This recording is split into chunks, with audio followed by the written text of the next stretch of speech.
Hey guys. Hi. Can you believe that I got diagnosed with a chronic illness before we got Rep TV? I can't believe you got me to clown again. Every single time I say to myself, no, I will not get roped in again. And I let myself get roped in, and for what? For what? For what? To live for the clown of it all. The AMAs apparently, she didn't even go. I watched them. They sucked. Abby and Kat were born in 1997 and became best friends when they were 6. Grew up together and started a band and bonded over music ever since. 20 years later, they are all grown up and spend their free time analyzing lyrics. Now here they are talking all about their Lord and Savior, Dr. Taylor Allison Swift. Taylor, if you're listening, we love you. So, welcome to Swiftlore Podcast, where we dive in the lyrics and lore of our Lord and Savior, Dr. Taylor Allison Swift. Absolutely, that's why we're here. I'm Kat. I'm Abby. And this week, we're doing love songs that also are giving, like, just a touch of trauma. Yeah. Just a little smidge. My laugh as I said that. Yeah. So I'm covering Labyrinth. And I'm covering Cornelia Street. Wow. We didn't mention what your chronic illness is. Oh, right. Sorry. I got diagnosed with PCOS. I've been having problems for a while, and I just got diagnosed. And it was kind of wild because I Googled my symptoms, as you should not do. And it was like, you probably have PCOS. So I made a doctor's appointment, and that was like Monday. Sunday I sent a little message being like, something's up. And then Monday I was Googling my symptoms. Tuesday I have the appointment. Thursday I get the diagnosis. So it was such a complete whiplash of oh yeah, this totally explains a lot and fits into my life perfectly. But what? It's bonkers. It is bonkers. And I think also in general, it's just really hard when you have any sort of issue with female reproductive organs to get diagnoses and to be taken seriously and stuff. So I'm really glad that you were able to get a diagnosis. Yeah, I love my doctor's office. I have always felt so heard and understood there, which I know is I know I'm lucky for that in America, which is kind of fucked up, but say la vie. I've been saying say la vie a lot.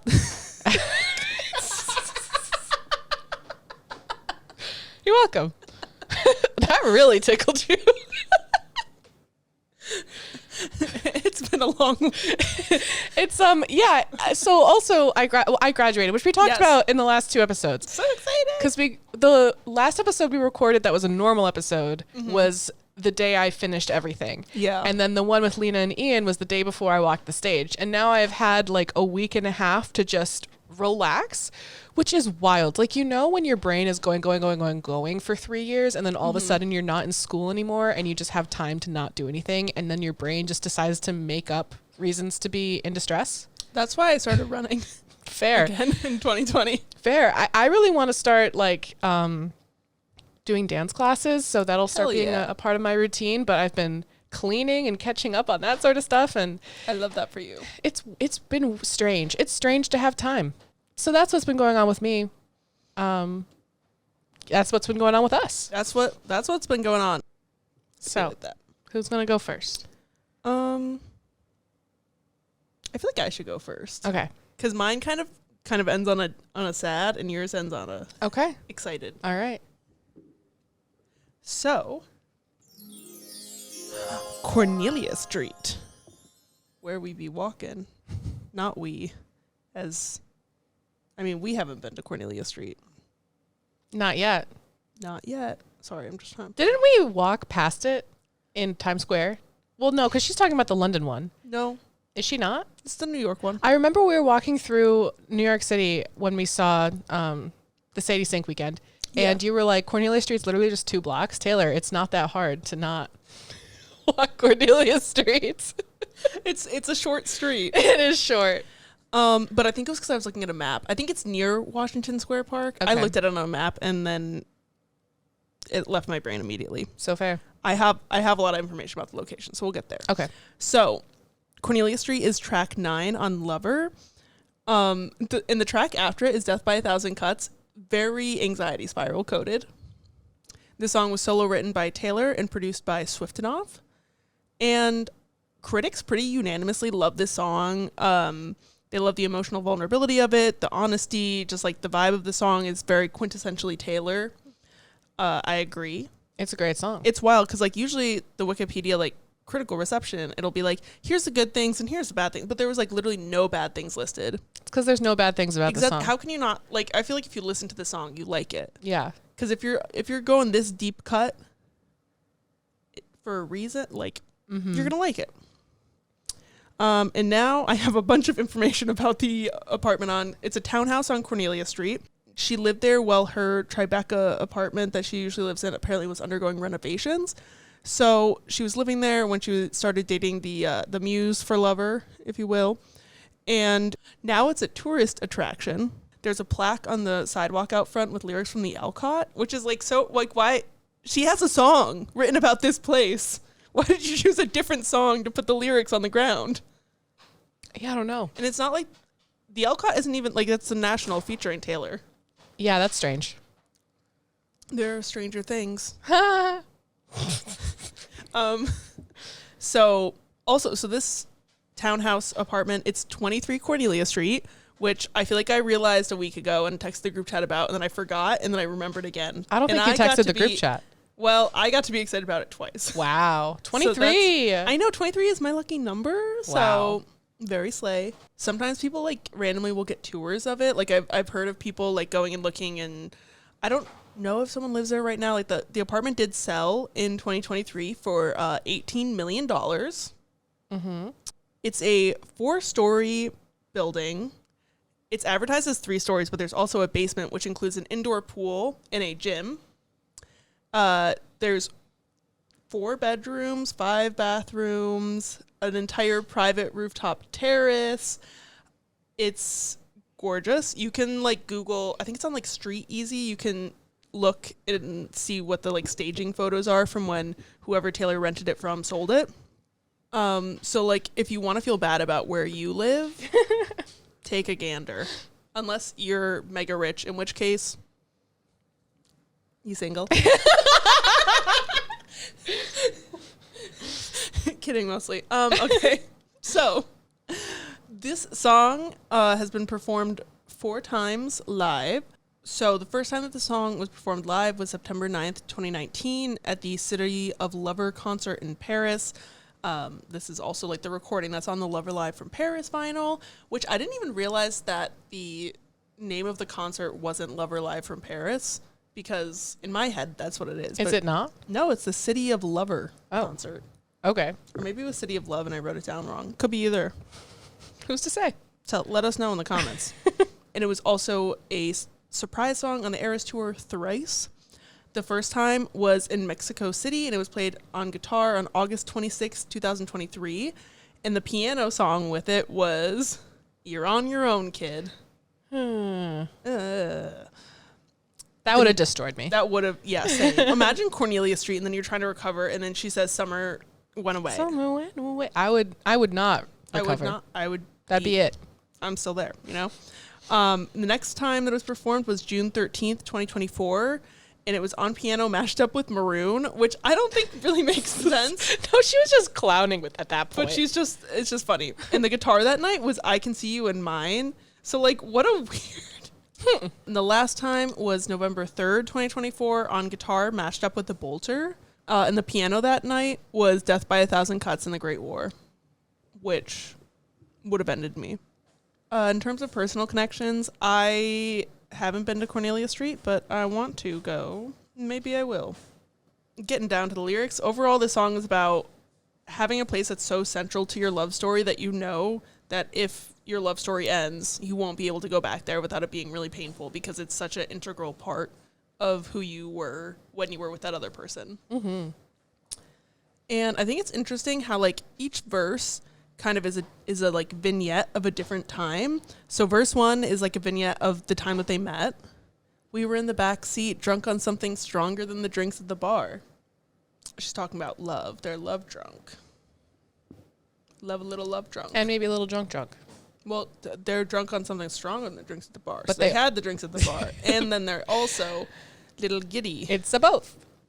And I also think it's really interesting, like the motif of dive bars and drinking is very like prevalent in Reputation and Lover, and like especially like thinking like Delicate, like dive bar on the east side, where you at, in King of My Heart up on the roof of the schoolgirl crush drinking beer out of plastic cups. Oh, fucking love those lines. And like immediately there's parallels to those songs that already were out by this point, right? Yes, those are both on Reputation. My brain doesn't work. And so like it immediately kind of, even like if you don't realize it fully, a little bit in the back of your head, if you know those songs really well, you're kind of thinking about it. And so immediately you're like back in that place of when they met. And we're going back to the beginning so we can understand how they got to where they are. I rent a place on Cornelia Street. I say casually in the car. So casual. So casual. She's like, they're like, literally they've already left the bar and they're driving together. And she's like, by the way, I got this place. I got this place on Cornelia Street if you want to pop off. You know? We were a fresh page on the desk. I love the like visual of this and this idea of like it's the first page of their story together. And then also paralleling it with Lavender Haze is interesting, of the like get it off my desk of it all. Just saying. I think like if the story's over, why am I still writing pages? And also I'm a crumpled up piece of paper. Like she uses that imagery a lot of like, because her love is represented in her songs in a lot of ways on the pages of her journals and her diaries and whatever. And now they're just it's a fresh page on the desk, filling in the blanks as we go. Mad Libs. True. I want to do Mad Libs with Taylor Swift. That would be so fun. I was thinking of it more like as a writer, when you have like a blank page in front of you and you don't know what to write and you don't know what's coming and it's just kind of like very overwhelming. But like filling in the blanks as we go is like, okay, we're not going to stress about it. We're just going to figure it out as we go. We don't have to like know the entire story from the first page. And it also feels like kind of like a little wink towards blank space of like, I've got a blank space, baby, and I'll write your name. It's a little like, there's a blank page. Filling in the blanks as we go. As if the streetlights pointed in an arrowhead leading us home. I love the image of this line because like you can envision how it felt, even though like obviously the streetlights were shaped like streetlights and not arrowheads. But also interesting that the Chiefs play at Arrowhead Stadium. That is interesting. Invisible string for real. And I also love that she says leading us home. So even though this is like the first time that he's going there, because, you know, obviously as the songwriter, she knows where this goes and she knows that it will eventually be their home together. So it's like, it's leading us home for the first time. I do also love the mild contradiction in her being like, we'll fill in the blanks as we go. It's a blank page. And also, we will be together forever. I'm taking you. Attachment core. I rent a place on Cornelia Street. It's your home now. It's kind of like out of context. It's kind of giving kidnapping. Okay, listen. Okay, hear me out. We're in the backseat, drunk on something stronger than drinks at the bar. I rent a place on Cornelia Street. I sit casually in the car. He's out of it. She's like, this is where we're going. You don't know because that's where we're going. And then leading us home. She's just deranged and she's bringing him home and she's like, you live here now. That's true. Is this how like the cats feel when they're in the cat distribution system? Just something off the dome for you all to enjoy. Now the chorus. And I hope I never lose you. Hope it never ends. Anxious album. We've talked about it a lot, how anxious of an album Lover is and how it is a love album, but it's also about being so terrified that your love is going to go away that you're kind of just locked in this anxious fear all the time. Like, she has this love that means so much to her that all she can do is hope that she doesn't lose it because she doesn't know who she would be without it. Because it was so instrumental in changing her as a person. Oh, and also this idea of like, I hope I never lose you. I hope it never ends. Like, she knows that if it ends, she's not going to be the one who's walking away. I'd never walk Cornelia Street again. It's where their love story began. The idea of going back there if the story is over is too painful to even contemplate. Because that's the kind of heartbreak time could never mend. She knows that this is different from all the time she's fallen in love before. She knows that even though time heals all wounds, she believed that losing him would destroy her so entirely that she would just never be fixed, which we saw later was not true. Right. Very slay. To survive the unsurvivable. That is slay. Very slay. I'd never walk Cornelia Street again. She says it again because, again, she would not walk Cornelia Street again. And as we know, repetition is the key to remembering things. And baby, I get mystified by how this city screams your name. I love the delivery of this line in the song. The like breathy little head voice moment. It's so good. And then how she sort of like screams the line. Yeah. Ugh. And also this like, it's such a great way to say that everything reminds her of him in New York City is just like, it's all screaming his name. Everywhere she goes, like the city screams your name. And she's just like, everywhere I go reminds me of you. Like I'm mystified by this. And she doesn't know how also, like, she didn't see it before, how the whole city is screaming his name, and she didn't even notice. So, verse 2, this vignette is when things are starting to get serious, but they still haven't, like, defined the relationship yet, but, like, he's basically living with her. They're together all the time. And they're starting to reach that kind of, like, critical mass point where if he left, like, she would be destroyed. And because like there's kind of that point in a relationship, I don't know if anyone else does this when they have a crush, but like when I start liking someone, there's a certain point where I'm like, yep, it's gonna hurt now. It's gonna hurt now if things end. Just a fun look into my mind. It's the point of no return. Exactly. Windows flung right open. I wish I could talk. Windows flung right open. Autumn air. This is a place where she's comfortable, like she can open the windows, let the breeze in. We know that she has like security problems, so the fact that she is able to do that, very cool, very slay. But also in You're Losing Me, remember looking at this room, we loved it because of the light. I assume from the windows. So I'm normal about that connection. As am I. Very normal. Jacket round my shoulders is yours. Wearing your partner's outerwear slaps. I love stealing a sweatshirt. Classic. Do I own a quadrillion sweatshirts and sweaters? Yes. Could I own more? Always. Does that mean she's wearing it like one of those posh people? Like, I thought of it as like... Oh, like over her arms are not through, but yeah, like she's it's in on. it. I mean, technically it could be like she could be fully wearing it and she just wanted to like word it like jacket on my shoulders. That's true. I just thought it would be funny if she like took like a jean jacket and then just like draped the arms over her shoulders and did a little tie to make her look posh. Exactly. She needs to look more posh. She doesn't look rich enough. Yeah, exactly. The apartment where she was living where the rent was $50,000 a month. Not enough. She needed the jean jacket. She needed a jean jacket, preferably Levi's thrifted, vintage. She got it as a steal. Yeah. We blessed the rains on Cornelia Street. Down in Africa? Literally, it was my entire note. I'm like, is this supposed to be a reference to Africa by Toto? Like, genuinely, we bless the rains down in Africa is like that song. So like this very much feels like a little Toto ref. Which anytime that I hear that song, all I can think of is my cousin and his wife got married in like 2018, and he was like the first cousin to get married. I have 10 cousins. It's me and so there's 12 of us in total. So we get rowdy. It's a very fun, loud Italian family, and so everyone's at the reception. We're having a good time, you know. And my cousin and his wife's like go-to karaoke song at the time was Africa by Toto. So they had like a live band and the band started playing it. So then him and his wife got up on stage, sunglasses on, took the mic, and they both started singing Africa by Toto. Important to note, they are not good. But like it was so fun. The vibes were immaculate. The vibes made up for the vocals. I love how every single time you say it, you have to full legal government name it, Africa by Toto. Like, exactly. We know what song you're talking about. Africa by Toto. I have no less than 7 associations with the song Africa, but I won't get into them all today. Continue. We'll leave it on the high note of my cousin's wedding.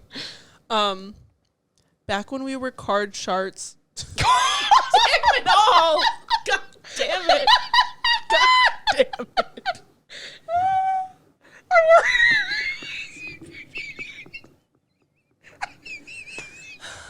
And that's been Swiftlore Podcast.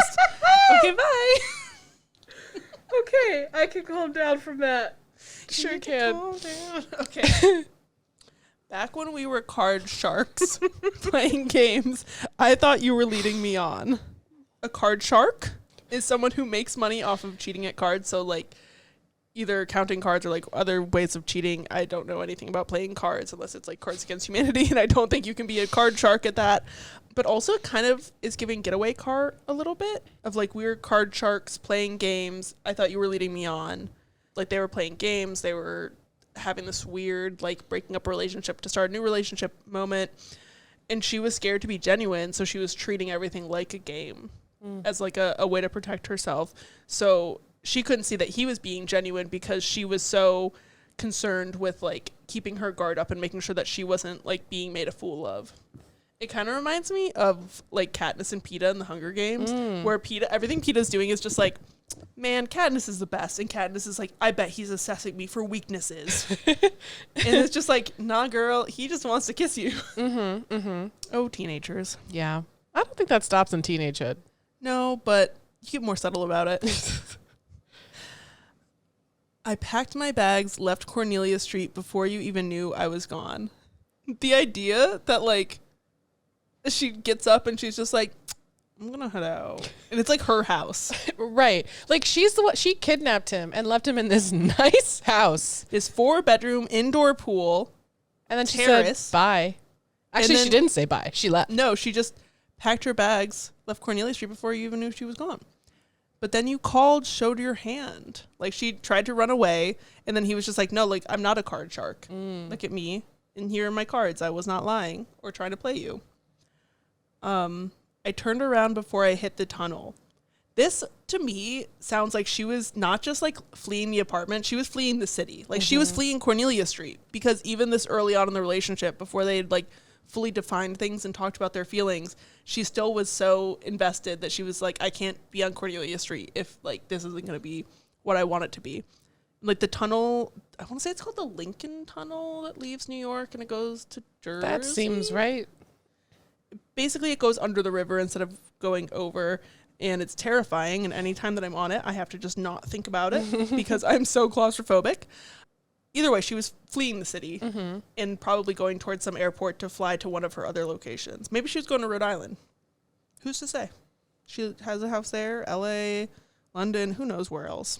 Taylor Swift, champion in real estate. Exactly. So I turned around before I hit the tunnel, sat on the roof, you and I. So they're up on that gorgeous rooftop terrace, beautiful view of Manhattan. And they're talking things out. They're finally like being honest with each other and showing their hands, and they're not playing it as a game anymore. And then the choruses again. And then we have the bridge, which is kind of like the modern day, quote unquote, of like her reflecting on this relationship and like a moment that they shared together. You hold my hand on the street, walk me back to that apartment. So again, like it's the future and they're like in love, they're together, they're secure-ish. And they're walking past the place that they fell in love. Years ago, we were just inside. I love this line because it's like, we were just inside, but also like it was years ago, but it still feels so fresh and new. Barefoot in the kitchen. What says comfort of home like barefoot in kitchen? You know? Nothing. I hate being barefoot. Yeah, I don't love it. Even though I'm barefoot right now. I'm not. I put on socks. Whoa. Sacred new beginnings that became my religion. Little false god moment for good reference, for good measure. Also, like, it kind of is giving Holy Ground a little bit. And then it made me think, like, I wonder if she paired False God and Holy Ground together because of this line in Cornelia Street, and she didn't want to do Cornelia Street yet. It's possible. When we saw her, which also we just passed our 2-year anniversary of seeing Taylor. We did. That was yesterday. Which is crazy. And you know what else was yesterday, which I don't think I realized 2 years ago? What? It's been 3 years since Stranger Things 4 came out. What? Yeah. I saw something today that I don't think it's true, but it was like some rumor that was like apparently Netflix is exploring releasing it in 3 parts over the course of 6 months. Motherfuckers. You're going to make us wait 3 years for another fucking season. And then you're not even going to give it all at once. Also, like, did they not learn from Bridgerton that everybody fucking hated that? Yeah. Or Squid Game, I think, just also. At least do, like, weekly. Just do, like, normal TV, or do your actual business model and do a full dump. Like, you have to pick one. You can't do both. It's the worst of both worlds. It's pretty horrible if they do that. Although, apparently, there's going to be a teaser trailer that drops this weekend, which is exciting. We'll finally get a look, exciting. I guess. I hope. It's going to be, like, grown men and women being like, yeah, I'm 15. True. So that became my religion. Listen. The listen itself is just so, like, gentle, and it almost gets kind of, like, caught up in the way the music is winding down, but it's just so, like, earnest. Mm-hmm. I love it. And then she sings the chorus again. The way she sings the first 3 lines, that I hope I never lose you, I'd never walk Cornelia Street again, oh, never again. Like, it's a slight change in lyrics, and also just the way that she sings it, ouch. I agree. And then the rest of the chorus happens, and there's a post-chorus where it's just, like, kind of echoing the lyrics of the chorus. In the outro, I rent a place on Cornelia Street, I say casually in the car. Back to the beginning, replaying the story again. Their love story just, like, kind of keeps repeating. Is it about a different person, though? I never saw it that way. I mean, I don't think so, but... So her first kidnapping victim...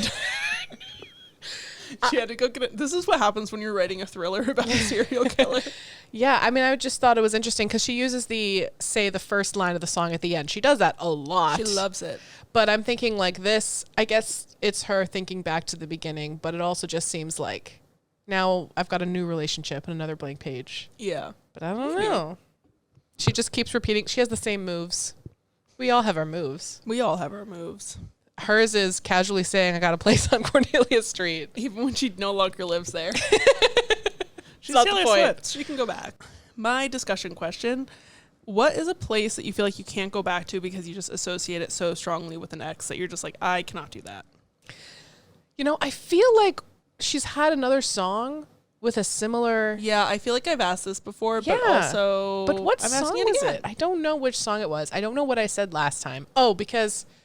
I said, like, the entire town because the town was, like, 2 square miles. That's true. So now going there, I'm like, ugh. Yeah, I think that for me, it's, like, in my college town, like, my ex's apartment complex. I don't think I could ever go back, A, because it was nasty. It was where all, like, the frat bros and, like, it was not a nice apartment complex. Right. I lived in the nice one across the street. Very Romeo and Juliet. What was the other Taylor song that was about that? One of you listeners, you probably know. One of you listeners know. My trillion notes. Because I feel like it was also me. Was it? Oh, I know what it was. It was So Long London. Yes. Oh, it was So Long London. I just looked. Wow, that was so long ago. That was episode 33 that we covered So Long London, and we're on episode 76 now. That's wild. That's bonkers bananas. That is bonkers bananas. Wow. Right, and that is Cornelia Street. Wow. Wowie zowie. Labyrinth. Guys, I've been so excited to cover this one. I know. We were trying to decide what to do this week, and I was like, what song do you want to do? And we'll just build it around that. And I said, like, can I Labyrinth. Please Labyrinth. Because I've been foaming at the mouth for it for like months. No, because yesterday I randomly saw a Facebook video. Whatever. I don't know why. Whatever. I saw a Facebook video about someone talking about this song, and then I couldn't stop thinking about it. And then I was viciously writing notes on my phone about, like, when we cover Labyrinth, I want to make sure I talk about this stuff. And then I realized that we could just cover Labyrinth because this is my podcast.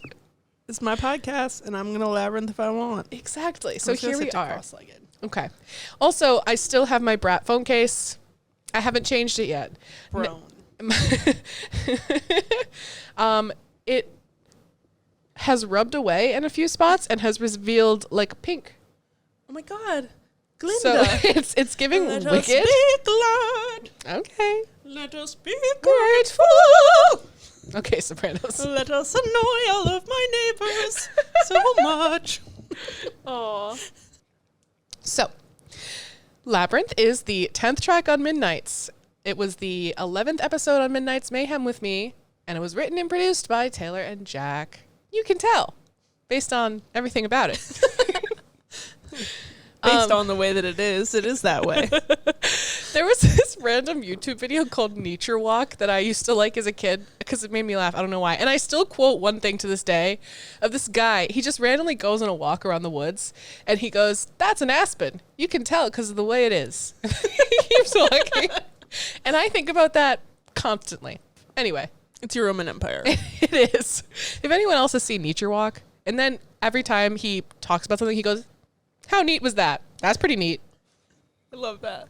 Anyway, hi, I hope that guy's doing well. This song includes a moog. A moog? Not of the mini variety. We went full moog.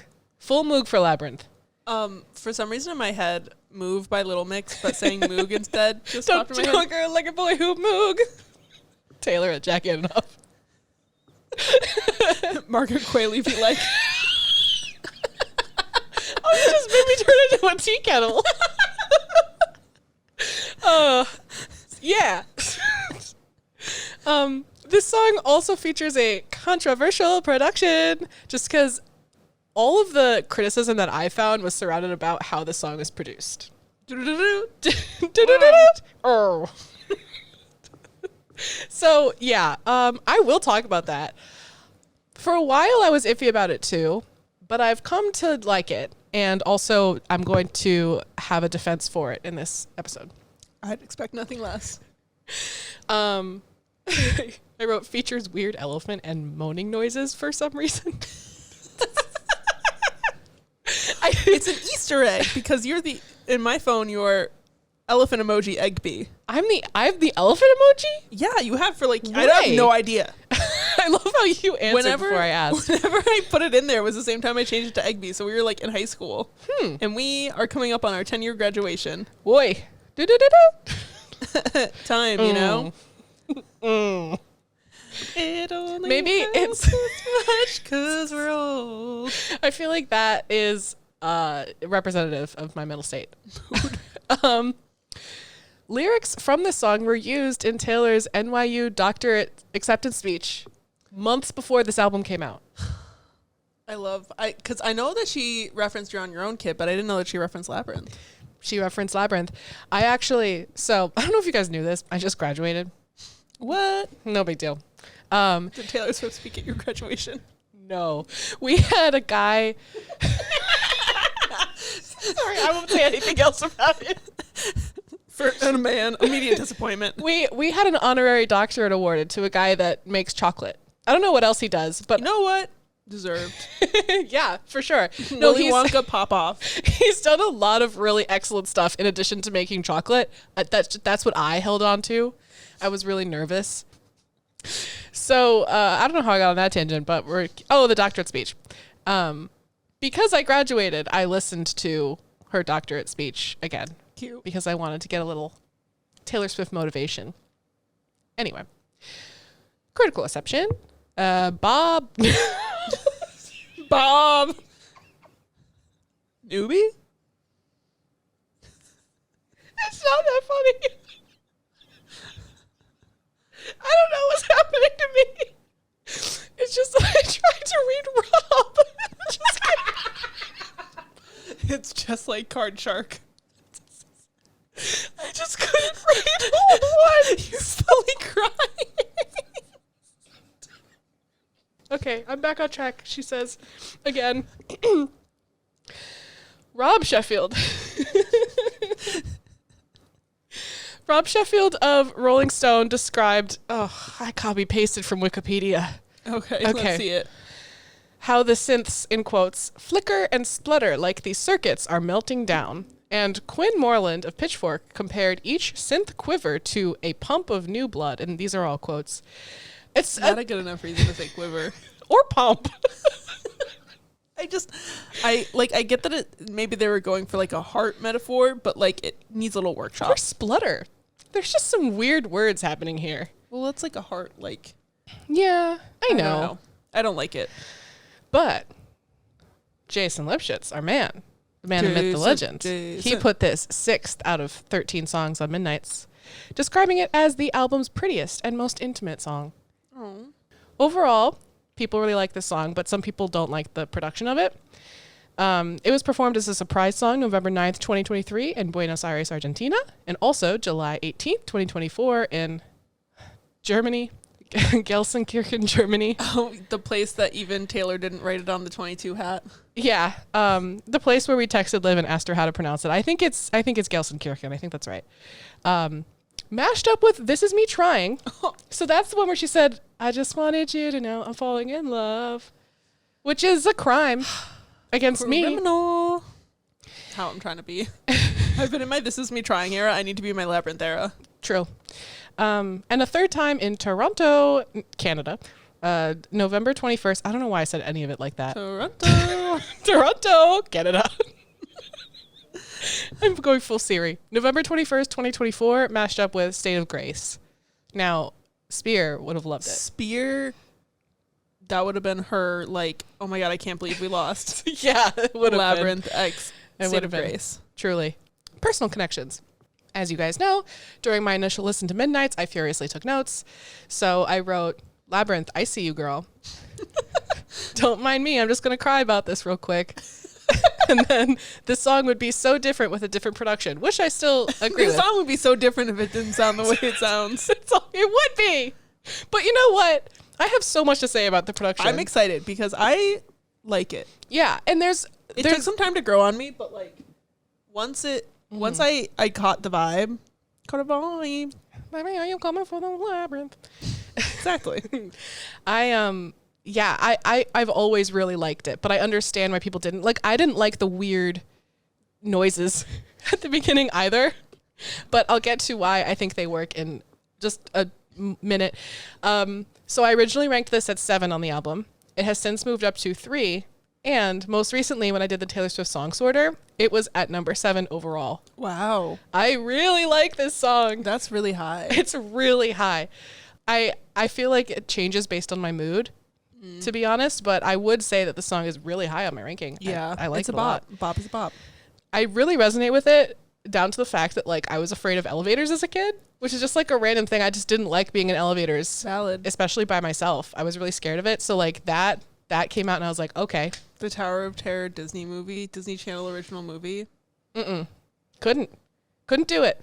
And then also the other thing is that like Midnights came out while I was grieving, which I think I've alluded to a few times in the podcast, but in case I haven't outright said it, like I was in the process of grief when Midnights came out, which is why so many of these songs hit so hard. And I feel like this one is such a good example of that moment where you're starting to like move on through your grief and the complicated feelings associated with that. So like, I just love this song. I think it's amazing. Mm-hmm. Okay. So let's start with the, Let's start there. So I saw a TikTok once and Taylor commented on it. This was in her era where she was commenting on Midnight TikToks, where someone said like, did Meredith just walk over the keyboard at the and Taylor was like, yes. Obviously that was a joke, but I don't have a reason why that's there. Don't have a reason why that's there. I do have a reason for the weird moaning noises. I think, and I don't have this proven, but I've never seen anyone else mention this before. I think that Jack took the oh no, oh, and distorted them. Oh. So I think it's oh no, oh. Like, I think that's what it's doing. Oh, wow. Yeah. But I'm not sure. It could be. So, could anyone debunk that for me, please? Or bunk it. Or can anyone bunk it for me, please? Hate that use of the word. Yeah, it's not the right use, but I used it. I was gonna say something. Oh, the little do. I always thought of that as like because of the elevator of it all. Oh. It's like because it goes up because it's like do like or do like whatever. It's almost like a. It's rising fast. Yeah, that's a good point. I never even thought of that. Because wow, okay. That's what I always like. I don't know. This song grew on me because just like. I just love the lyrics so much. Yeah. And that really ties into how it goes from like the oh no, oh, because like she's already risen. Yeah. So she's like, oh, like I'm here. I'm already here. I might as well make the best of it. Right. That's really interesting. Yeah. I think that's what it is. I think that's it. We've cracked the code. We have. So the first lyric, it only hurts this much right now, was what I was thinking the whole time. Honestly, I think of this lyric anytime that I'm in a lot of emotional distress, I'm just like, it only hurts this much right now. Yeah. Because what a way to start a song. I think this is something that we always kind of feel subconsciously, but again, it's one of those times where Taylor just puts it into words. In The Unbreakable Kimmy Schmidt, which is a show I didn't really watch, but there's one scene where Kimmy Schmidt says that, like, you can stay in anything for 10 seconds, and then you just have to keep going and do another 10, another 10, another 10. And that's what this reminds me of. Yeah. Breathe in, breathe through, breathe deep, breathe out. These are the lyrics that she said in the NYU speech. And it's also seeming like she's trying to calm herself down when she's in pain and she's panicking and she's feeling this emotional turmoil. She's hitting some box breaths. She is box breathing, for real. I'll be getting over you my whole life. These three, but you know, Oh. I feel like this line can be applied to almost any context. It can be about a romantic loss, and that could be a breakup, or it could be like grieving as, I don't know, it could be about grieving anything. It could be about a toxic situation. It can apply to so many things. I'll be getting over this my whole life, because in the moment, it can really feel like that. And to an extent, like when you experience a loss, like that grief never truly goes away. Like that person and that feeling always stays with you. It just changes form. Yeah. You know how scared I am of elevators. Never trust it if it rises fast. It can't last. So firstly, there's a familiarity with the person that she's talking to because they know that she's scared of elevators. So that shows that there's already like a relationship that's forming. But then she goes to the deeper root of her fear and being like, from the Archer, easy they come, easy they go. Or from Gold Rush, I don't like that falling, feels like flying till the bone crush. So she's talking about like this fear of, I just don't trust it when things happen super fast, because it could be love bombing. I could be wrong. Like this could end in pain. The really cool thing about this is the melody. She goes, rises fast. Her melody rises fast. Yeah. Ugh. I love the way that she like uses music in this song specifically to like complement the thesis of the song. It's so cool. And I think that's the Facebook video that I saw yesterday where they talked about that specific idea, which I hadn't even thought of before. And then she does it again in the pre-chorus in an even cooler way, which I'll get to. But the chorus, we talked about this a little bit already, but uh-oh, I'm falling in love. Oh no, I'm falling in love again. Oh, I'm falling in love. So it's this journey of the three, like this fear and anxiety of what's about to happen and then accepting that it has happened. I thought the plane was going down. How'd you turn it right around? Like this person that she's falling for managed to catch her, or like literally keep the plane from crashing and turn it around. It was this impossible thing that they managed to do. Have you seen the TikTok dance? It was popular like around the time that Midnight's came out. It was this girl, Catherine, with a K. And it was like, I thought the plane was going down. She's like literally like spinning like an airplane.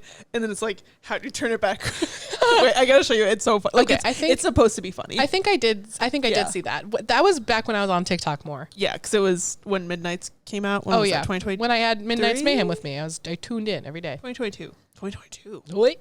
Okay. Crazy. Second verse. It only feels this raw right now, lost in the labyrinth of my mind. Who hasn't been lost in the labyrinth of their mind? Hashtag anxiety, am I right? You know, when you have a lot of thoughts, you got a labyrinth of them. You do. She's confused about the situation. Like she doesn't know how they're doing this. And so she's overthinking and she's just completely like overcome with all these thoughts just whirling around in her brain. Break up, break free, break through, break down. You would break your back to make me break a smile. I really like how she uses pretty much every form of break one can do to talk about both the positives and the negatives. So breaking up, breaking free are two sides of this. They can be two sides of the same coin. Mm-hmm. Like breakups are a loss, but it's also a gain of like a new chapter. Mm-hmm. Breaking through is like an epiphany. Breaking down, obviously not so good. This other person would sacrifice themselves and their own comfort in order to provide her some levity and some happiness. So, cool plays on words. Mm-hmm. Okay. You know how much I hate that everybody just expects me to bounce back just like that. Ow! Chills. I think this is a really common thing. especially when you're grieving, where people are like, well, it's already been like 6 months. Yeah. Aren't you over it by now? Or like, shouldn't you be feeling better by now?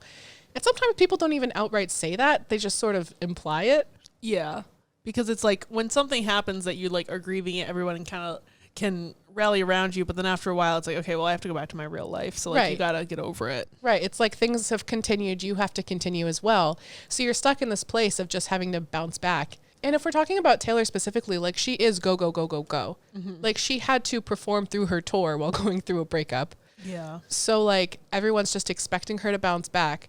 But I think it's really, really a damned if I do, damned if I don't situation, because she got into a relationship that was long-term and private. And so when she's grieving it, no one really understands why she can't just bounce back.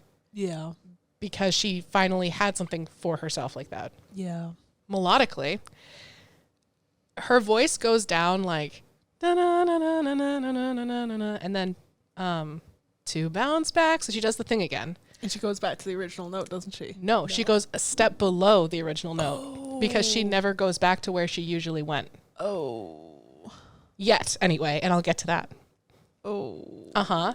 Because she hasn't returned back to her. She's trying to be her old self again, but she's still trying to find it. Damn it, Taylor, that's good. It's really good. And you know what's even freaking cooler is that then the beat kicks in. The beat drops, which is just like, ooh, one of my most favorite Taylor Swift moments, just like in a song. Because now she's just accepting her fate and continuing to like be lost in this labyrinth. But what I adore is that there's an echoing in the end where it goes, you know how much I hate that, you know how much. So she's finally going back. She's bouncing back because she's back in the cycle of falling in love again. Oh. So like, as much as she hates that now she's back in the cycle that could put her in pain again, she can't help it. Like she's falling in love.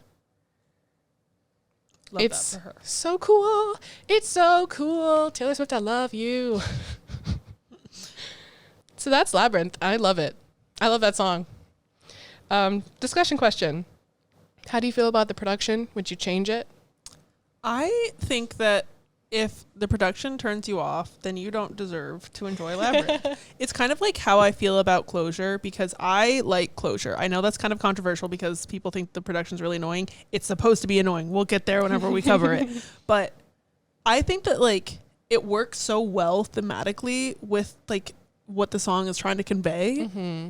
And the thing, like, it is kind of jarring to realize that even when you're in this really dark place, or like, oh my God, I'm like, my life is falling apart, but I'm falling in love. And it's like the worst thing ever is happening and the best thing ever is happening at those same times. So you can't like figure out how to feel, because it's like, if I'm miserable, then why am I miserable when I'm falling in love? But if I'm happy, my entire life is falling apart. You know, it's like that place that you're, and that's why I think the production is so like discordant, is because she can't figure out, like, she's lost in the labyrinth of this song, and she's just hearing these weird echoes like from throughout the maze, and she's trying to find her way out and trying to follow like, you know, weird clues and noises and trying to figure out how to get out of the labyrinth, and she can't. But then ultimately, like, she goes back to the same pattern with the echoing at the end. Yeah. She's like, I hate that everyone expects me to bounce back, and yet I do, because love is that powerful. Yeah. Wow. What about, oh, you already talked about what you like about the production and everything. I did. At this point, yes, I love the production. I don't think I would change it at all. Now that you have the elephant or whatever, I didn't think about that being the opposite of like the elevator going down, elevator coming back up. I just, wow, very cool. So that's on Heartbreak. That's on Heartbreak. We don't have hint songs for. I've been mystified by how this city screams your name. City screams your name. Exactly. We don't have hint songs for next week because we're going to do a Patreon poll for next week. It was supposed to be this week, but then we didn't have enough time. Because we are dealing with stuff. We are. I made 2 doctor's appointments today. Thank you. I deserve a round of applause. No, you really do. And one of them I've been putting off for several months / years. I love that for you. It's really hard. It can be really hard to do things like that, and you did the thing. And I'm proud of you. I did the thing. And you've been going to the doctor's appointments too and getting that diagnosis. So I've been like getting that diagnosis. Snaps for that. I'm following up. Yeah. Love that. We didn't have an episode last week, and that was because... We did last week. We didn't 2 weeks ago. We recorded 2 weeks ago, and we didn't have the episode then. And that was because I was feeling overwhelmed, and so I would encourage people to take breaks when they need to and to advocate for themselves and practice self-care and all of that good stuff. It is very important. I will always advocate for that. You said abdicate the first time instead of advocate. Well, that's because I'm Abby. You know, you're abdicating the throne of avocation. That's what Abby's short for. Don't know if you guys knew my full legal government name is abdication. So, thank you to our Swift. Sorry, come on. I didn't know you were going to start talking immediately. Thank you to our Swiftest tier patrons, Bethany, M, September, Ashley, Liam, and Chelsea. You guys rock as per usual.